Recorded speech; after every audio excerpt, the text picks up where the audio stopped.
देश के जो मतदाता हैं वो ये इंडिया के चक्कर में परेशान हैं। कोई कहीं ये बिचौलिए जो हैं जैसे नीतीश जी हैं या तेजस्वी जी, इनके चक्कर में परेशान हैं। ये जो बिचौलियों का चक्कर है, ये चक्कर समाप्त तो हो जाए या इन चक्कर में पड़े हुए लोगों को सद्बुद्धि आ जाए, देश की राजनीति जरूर बदलेगी। इंडिया से अलग क्यों है बहन जी? न बहन जी इंडिया से अलग नहीं है। इंडिया का अपना फार्मूला है, हमारी पार्टी का अपना फार्मूला है। उन लोगों को बहन जी से जाके रिक्वेस्ट करना चाहिए था, चाहे उनको गिड़गिड़ाना पड़े, बहन जी से हाथ जोड़ना चाहिए था, उनसे कहना चाहिए था कि बहन जी आप हमारी लीडर बनो, बहन जी आप अगुवाई करो। दोनों ने समझौता किया हुआ है, या तो मैं या तो तू। एक सीट ले लिया जो है कांग्रेस पार्टी ने, 3 दे दिया भाजपा वाले को। चोर चोर मौसेरे भाई। मैं तो बार बार बोलता रहा हूं कि बीजेपी वाला कह रहा है कि या तो वोट मुझे दे दो और मुझे ना दे सको तो कांग्रेस वाले को दे दो। जो मनुवाद से लड़ना चाहते हैं, जो जातिवाद से लड़ना चाहते हैं, जो वर्णवाद से लड़ना चाहते हैं, अगर चाहते हो कि यह व्यवस्था समाप्त हो, इस व्यवस्था से लड़ाई हो, तो देश के जितने छोटे मोटे दल हो, भैया या तो दल बनाए रखो लेकिन बहन जी की शरण में जाओ। बहन जी इसकी लड़ाई लड़ रहे हैं। बीजेपी क्या मैनिपुलेशन कर रही है, क्या घपलेबाजी कर रही है, वो जो चुनावी प्रक्रिया है उसमें उसने क्या ऐसा किया है, अपने ब्यूरोक्रेट को जो आरओ हैं, ई आरओ हैं, उन सबको क्या हायर कर लिया है, क्या धोखा किया है। देश की जनता ये कह रही है कि ईवीएम में घोटाला हुआ है, तो कांग्रेस पार्टी को फ्रंट पे आकर के ईवीएम का विरोध करना चाहिए और ईवीएम के खिलाफ लड़ाई लड़नी चाहिए। इसी तो संदेह हो रहा है, दोनों ने बांट लिया। 5 राज्यों में विधानसभा चुनाव हुई। चुनाव के बाद 3 राज्यों में भाजपा ने परचम जीत लहराई। और वही बात कर ले हम कांग्रेस की, तो उनकी 3 राज्यों में हार हुई। मात्र एक राज्य तेलंगाना में सरकार बनी। और वही हम बात कर लें बीएसपी की, तो राजस्थान में 2 सीट हासिल की है। हमारे साथ इस वक्त बात करने के लिए केंद्रीय प्रभारी लालजी मेधनकर हैं बीएसपी के।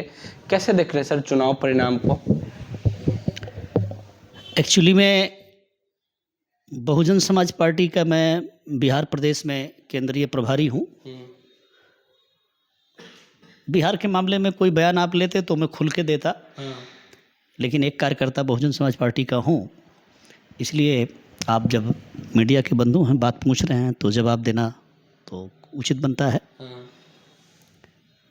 माननीय बहन जी ने ट्वीट करके उसी दिन जिस दिन रिजल्ट आया है, तो माननीय बहन जी ने ट्वीट करके बता दिया है,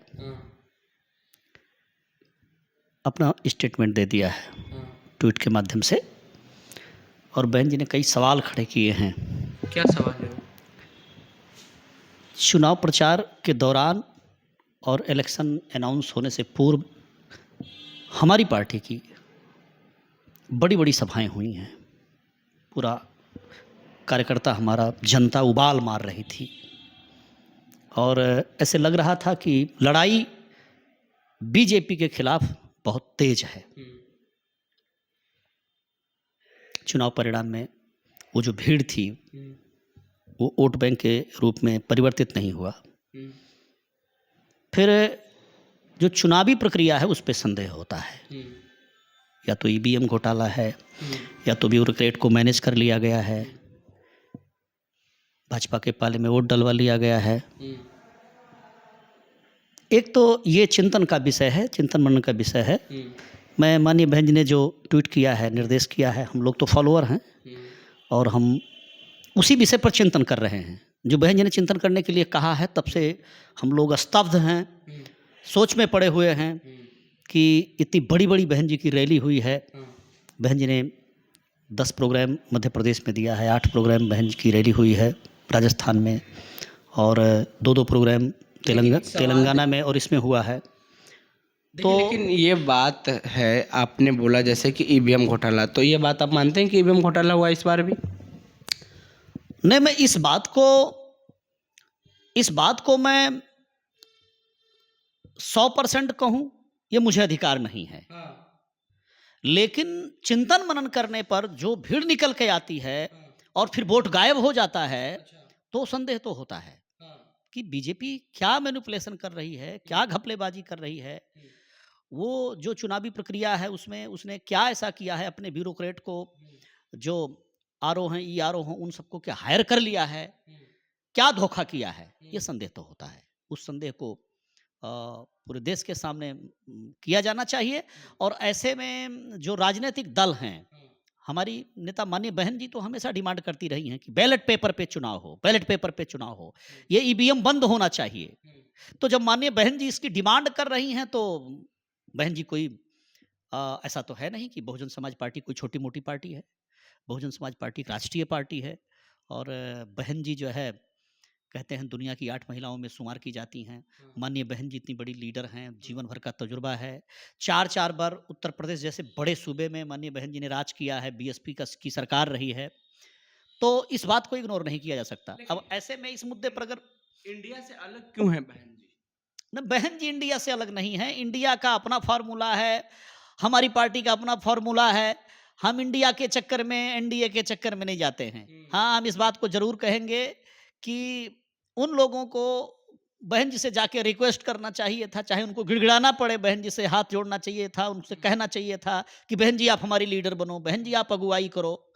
तो इस देश में जो वोटों का ध्रुवीकरण अभी दिखा है, ध्रुवीकरण कैसा दिखा है?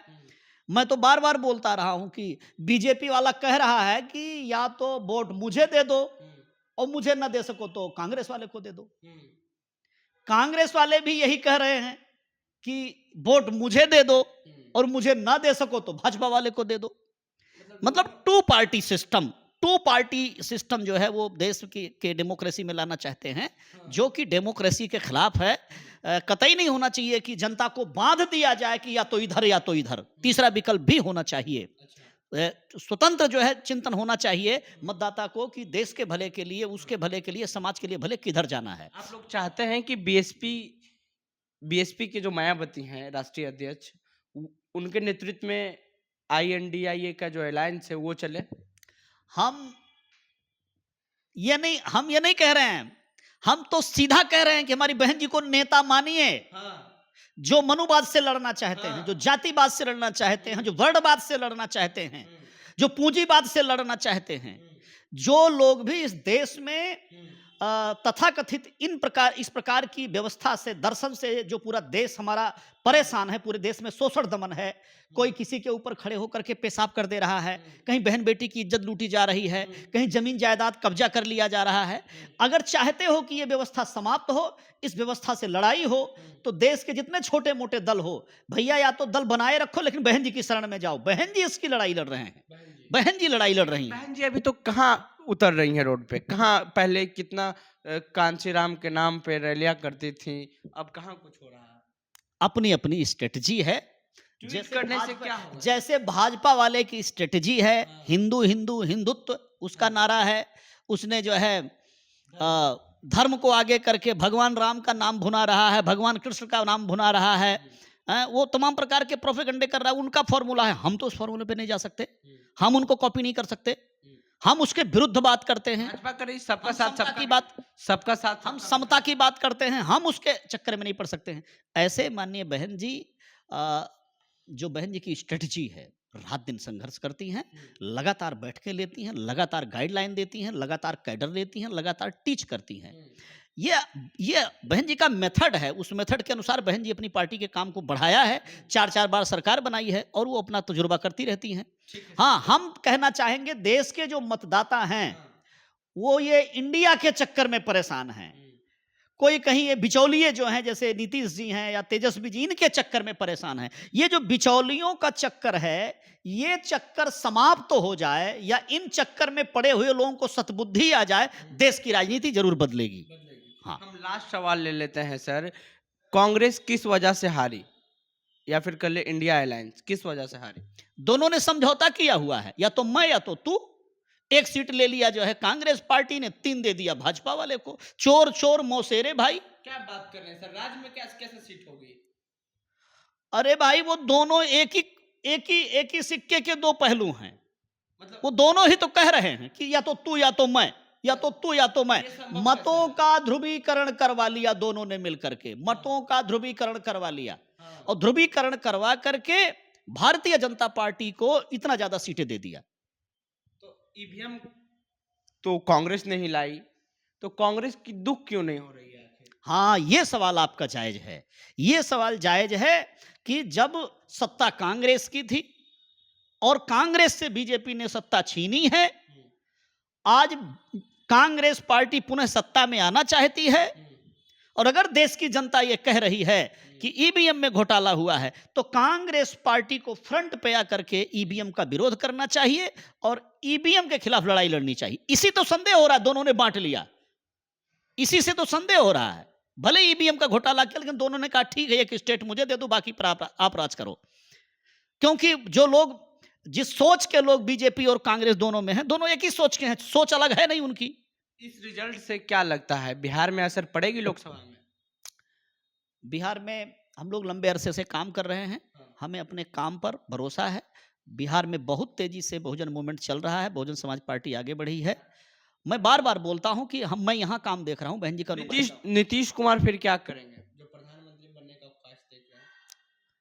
नीतीश कुमार जी ख्वाहिश क्या रखेंगे? नीतीश कुमार जी का कोई दीन ईमान है क्या? कोई उनकी स्वतंत्र राजनीति है क्या? वो बेचारे कभी अकेले अपने पैरों पर चले हैं क्या? वो तो पहले भाजपा के चक्कर में थे, अब कांग्रेस के चक्कर में हैं। वो तो उन्हीं दोनों में से कहीं जाएंगे। मैं तो साफ साफ कहता हूं, hit the hand operate the चमचा, कामसी राम साहब ने कहा था कि चमचा जिसके हाथ में है उस पे चोट करो, अपने आप चमचा नीचे गिर जाएगा। ये कामसी राम साहब ने कहा था, hit the hand operate the चमचा। तो चमचा के हाथ में, कभी चमचा जो है वो कभी कांग्रेस के हाथ में रहता है, कभी बीजेपी के हाथ में रहता है। अब उनके मुख्यमंत्री बन जाने से या डिप्टी सीएम बन जाने से, सीएम बन जाने से हम नहीं मान लेते हैं कि चमचागिरी छोड़ रहे हैं वो लोग। वो कभी भाजपा की चमचागिरी करेंगे, कभी कांग्रेस की चमचागिरी करेंगे। तो हमको जनता को जगाना है, जनता को बहुजन मूवमेंट में लाना है। माननीय बहन जी के नेतृत्व में हम लोगों को काम करना है। हम जो है ना तो इंडिया के चक्कर में है, ना एनडीए के चक्कर में है, और इन दोनों के पाले में जो खड़ा है वो हम उसी नजरिए से उसको देखते हैं। शुक्रिया सर। तो ये थे लालजी मेधांकर, बिहार केंद्रीय प्रभारी हैं, और ये साफ शब्दों में कहा है कि ये जो दोनों इंडिया या फिर कह ले एनडीए, ये दोनों आपस में मैनेज किए हुए हैं, और ये इनका आरोप है कि ईवीएम में भी खेला हुआ है। लेकिन अगर हम सवाल खड़ा करते हैं ईवीएम को लेकर के, तो सबसे पहले फ्रंट में कांग्रेस को आनी होगी। बहरहाल ये सारे बात खुद लालजी मेधांकर कर रहे थे। अपनी प्रतिक्रिया नीचे कमेंट में दें। फेसबुक पे देख लें, वीडियो को शेयर कर लें, यूट्यूब पे देख लें, चैनल को सब्सक्राइब कर लें।